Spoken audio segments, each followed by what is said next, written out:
अबे लो झरो झरो झरो झरो। So hello साथीहरू, तपाईँहरू माझ आइसकेको छु फेरि अर्को भिडियो लिएर।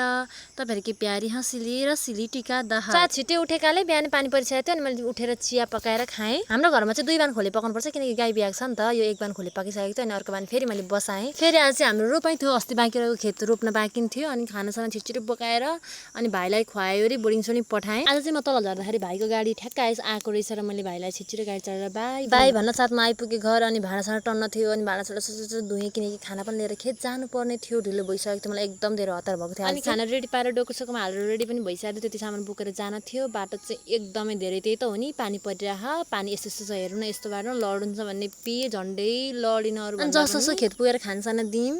खानुभयो खानसाना अनि रोप्न यति बाँकी रहेछ अनि मैले पनि रोप्न सुरु गरेँ। बसेको ठाउँमा जुका देखेर दिदीहरू चाहिँ उठेर बारीतिर जानुभयो अनि म चाहिँ बस्दै हाँस्दै थिएँ क्या त्यहाँ जुका दिदी। मलाई पनि डर चाहिँ लाग्छ। अनि हामीले खेत रोपिसकेको थियौँ अनि पक्लक्कै मान्छे ढल्छन् जता पनि ढलेका ढले के हो यस्तो के हो।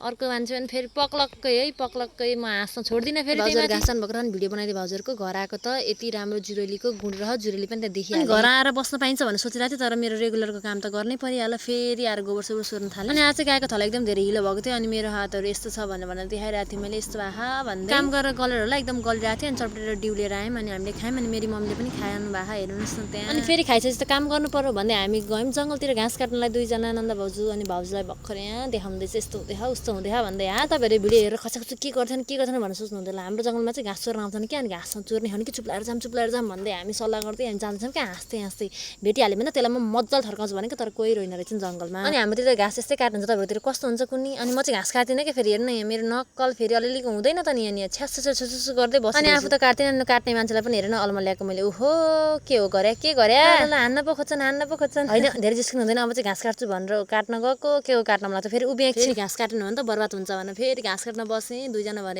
एक भारी घाँस काट्यौँ। अनि जङ्गलमा पनि के गरी मल अडाउँदै भनेर सोचिरहनु भएको लागि अड्याएको थियो। हेर्नु न झरी गयो त नि मोबाइल त। अनि फुटो कि भन्दै हेर्न आएको, फुटो त के फुट्छ र दरखन त मोबाइल। अनि यदि घाँस बोकेर हामी चाहिँ लाग्यौँ घरतिर अनि घर पनि आइपुग्यौँ। सो साथीहरू आजलाई यति नै, बाई। भोलि भेटौँ अर्को भिडियोमा।